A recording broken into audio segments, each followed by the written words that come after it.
All right, welcome to this week's episode of Old Gold. Today, I will be talking with John Williamson, who is the CEO of Laiva Gold. If you watched last week's episode with Mario, you'll remember that Mario and Jeremy are actually in Finland as we speak. Actually, they're on the site at the Laiva Mine. So I wanted to have John on today to speak a bit more in depth about Laiva and what's going on there. We have obviously the open round of financing right now for Laiva, so you can hit the link below if you're interested in getting some info or actually participating in that round to get some shares before Laiva goes public. So without further ado, I would like to welcome John. It's great to have you with us today, John. Thanks, Eric. Happy to, join the cast here. Now, I understand that you and your group have been behind a number of successful ventures in the past. Can you tell us a little bit about that? Yeah, so I've been in the business for somewhere between 30 plus years. Over that time frame, we've raised over $1 billion worth of equity, some debt.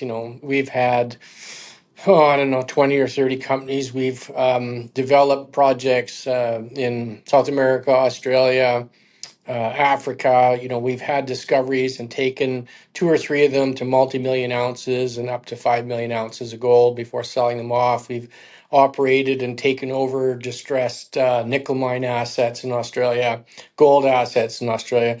Sort of similar to what we're doing in Finland. You get in, you figure out, what the way forward is. How can we do better than the last group? Does it make sense? And we invest our own money and time. And then if they're not public, we take them public, which is where we're at with Laiva. Okay, excellent. So you've definitely had some pretty deep experience with this. Um, what is your experience so far with operating in like a tier one jurisdiction like Finland? Yeah, it's the thing about a tier one jurisdiction like Finland is, the rules and regulations and the path forward is well laid out, well structured. Much like Canada, may actually be better than Canada. Canada's fallen off a little bit, in my personal opinion, in the last little bit. It takes a long time to get things permitted and moving, 10, 15, 20 years. I've worked on projects that have multi-million ounces that are like 30, 40 years to get them into production. So with this one, I think the timeline's a lot shorter. I guess we'll get into Laiva Gold. Give us a sort of an overview of the mine. Obviously, we've talked about the fact that it's in Finland, which is a pretty beautiful place. Give us a bit of the history of Laiva. The mine site was built and initially started in the 2010 to 2014 range. It's operated on and off up until 2021. It's had fits and starts. It's produced 5,000 ounces of gold over 3 or 4 months. During some of those time periods. It's largely it's a lower grade deposit, about 1.2 grams gold per ton. So, obviously the gold price has had an effect on its successes or failures along that time period. Well, thanks for giving us a bit of the history of Laiva. What is the current status for the listing with Laiva? I know a lot of our investors have been kind of hitting us up and inquiring about that. Yeah, I mean, it's like I said, it's been a process. Probably one of the longer processes that we've had in our uh, history of taking over other companies, largely because the private company, when we got involved with it, had never ever been audited. So we had to go through 3 years of audited or get 3 years of statements audited. And part of that was complicated because all of the legal framework from the administrative settlements had to be, audited and brought up to speed so we could understand what the nature of who owned the mine and whatnot, where that was at.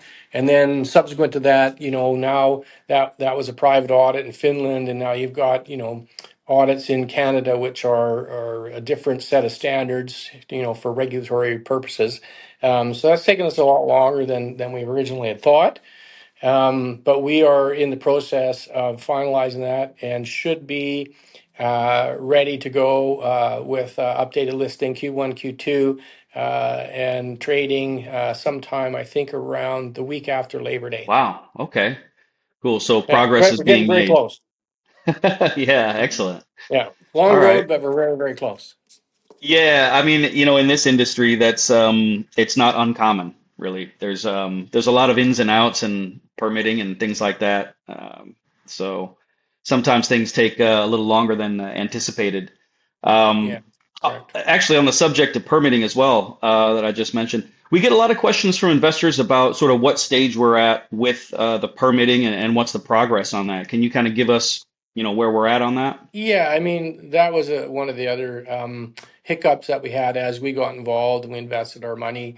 The Finnish authorities had notified the company, I guess, in 2023 that they are moving to revoke the permits because the former companies had not kept up with their communications with the Finnish authorities, and they had a bunch of things that they needed to do that they hadn't done. So when we got involved, they decided that they were going to revoke the permits, which was kind of a surprise for us. But in so we so the I guess the summary is that we appealed to the court, and basically there's some discrepancies in the law and the regulations that that needed to get sorted out, and there's no history in Finland of anybody taking to task the law versus what the regulators are doing. And so this process has got to play out in the courts. The first court decided that the regulators were able to revoke the permits, but the fact that we had already complied with all of the conditions, communications, and rectified any deficiencies was not taken into consideration. The court basically just said that they have the right. We appealed again to the Supreme Administrative Court, and we're waiting to hear whether they'll take our appeal. And both the Finnish authorities and ourselves are happy to go down this route because we need some concrete answers, I guess, to the process. So in the meantime, we will pretty much have a whole new listing application ready, regardless of in other words, re-permitting the mine, getting a new permit. A new permit that we will be applying for will be an expanded permit, so that we can expand the amount of material that we can mine. Great. I think that probably clears a lot of things up for a lot of the investors that have been kind of asking us about that stuff as far as the permitting. So thanks for clarifying that. Um, so going off the peer comparison, what do you estimate the potential valuation range once Laiva is listed and it's producing? It's obviously a massive mine. What's your take on what the valuation range might be? Well, I mean, we've had some independent people look at the valuation of the whole Laiva Mine, and it's essentially in two sort of steps. There's before production. We think the value, and other people have done the work on comparables, that we should probably be in the $300 to $400 million range. And once we get back into production and producing at somewhere around 50,000 ounces a year, we could be north of $1 billion as a valuation estimating. Sure. And also considering that within the next couple of years, the price of gold could be at nosebleed levels. So, Yeah, yeah. well, I've been in the business for 35 years, and I've never really um, bank too hard on what the pundits say about what the gold price is going to be, whether up or down. Yeah. Gold is a commodity and it's a business, and we have to do our jobs and make money regardless of what the price is or where it's Yeah, going, right? yeah, I agree with that. I try not to peg a specific number per se, but I tend to keep my eye on sort of well the geopolitical climate with everything happening and with the sovereign debt crisis unfolding. Gold is obviously a very good bellwether of people's confidence in government. When government really starts to fall apart and the average Joe starts to be able to see through that veneer, um, people buy gold. And so the first leg up that we've seen is really sort of Mario and I talked about this in the previous episode. It's really just been driven by central banks and institutions. But as a lot of the retail crowd get in coming years, that's really going to fuel quite quite a jump in price. And that, of course, is all fueled by just what's happening geopolitically, whether it's war, whether it's a sovereign debt crisis unfolding and countries defaulting on their debt, et cetera, et cetera. It's all kind of a proverbial shit show. It's getting worse. So, that's good for the price of gold, I suppose. Yeah, I think we're in a unique situation here in the world. I think that there's so many things that are going sideways and whatnot Yeah. that we need some stability, and I think gold brings that. Yeah, absolutely. And it's just a matter of time until everybody kind of clues into what's happening. Let me ask you a question. When is the production launch for Laiva targeted? That's another question that we get from a lot of our investors. Yeah, that again, that is specifically related to permitting, and Hmm. and whether it's the existing permit that has been revoked that will be unrevoked, let's say, or whether or not it's our new permit application with an expanded production targets. So it could be 8 to 12 to 18 months, depending on which one of those scenarios you're looking at. Hmm. Um, Okay, great. Well, it's good to clear that up because sometimes even we on the IR team are sometimes a little bit fuzzy about that. So it's good to hear it from the big chief. Yeah, there's so many variables though, Eric, that Yeah, from permitting to just technical information, feasibility information, and it seems like as we move along here, it's sort of a moving target, and we try to be optimistic when we tell the shareholders where we're at, and then wrinkles happen and whatnot. So, telling you sure. that it's going to be 8, 12, or 18. Based on the three different scenarios is probably the best guidance we can give at this point. Yeah. Okay. Now we're getting to the good stuff now. What do you think the current resource and reserves at Live are, and do you see a lot of potential growth upside for what's there? Yeah, I mean, right now the resource stands at near about 1 million ounces. Half of that is in measured and indicated, and was used in a feasibility that we're working on. And so we were doing about 50,000 meters of additional drilling this year. We got about 15 to 20,000 meters completed already, and so that will convert much of the million ounces into measured and indicated. So obviously, twice as much gold going into feasibility will give you a different set of numbers. And then in addition to that, the deposit has really been drilled to 200 meters below surface. It's been scraped off the top at about 50 meters, mined out to 50 meters in depth. So, and it's a vertical system. It's an orogenic gold deposit. So we have mineralization right down to the base of some of that drilling. So my guess and experience would tell me that this thing will go a lot deeper, and will grow substantially, as we get to it. Yeah, sure. You touched on the current drilling campaign, which is something that I kind of also wanted to ask you about, and how big the resource could potentially be. When do you expect to have the results of the drilling campaign? We will start releasing the results as soon as we're public. And so we're sort of tight-lipped on what we've done and what the results are up until this point.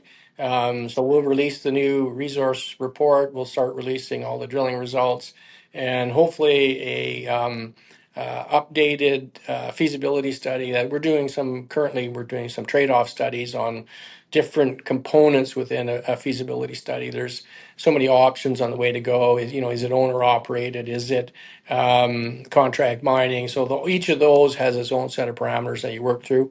And as we get closer to that time frame with all this new drilling and resource work, we'll make a decision on which way to go and produce that feasibility study. And kind of a general question, how much gold do you plan to produce at Laiva, annually, near term, medium term? What does that look like? I guess starting right off the get go is, it has produced near 5,000 ounces a month for 3 or 4 months. So, based on the 6,000 ton a day, and I think they only got to about 4,200 tons per day as their throughput on a 6,000 ton a day mill. So that would tell me that with the same tonnage and grade that they've done in the past, that we should be able to produce 5,000 tons a month for 12 months, which is about 60,000 ounces. If we can get any upgrades in terms of grade or other efficiencies, this thing could go beyond that. So definitely on the positive front there. Um, Now I know that you guys have a new application to increase the tonnage. Could you tell us a little bit about that? Like what's the increase and what's the potential to grow above, 50,000 ounces a year? Well, again, the potential to grow mostly above 50,000 ounces a year is based on grade. If we can increase the grade, and it's interesting to me as a geologist that when I look at the resource and I look at the block modeling and the geology of the open pits, there are zones there that are extremely high grade. There's zones that are really good grade across 10, 20, 30 meters.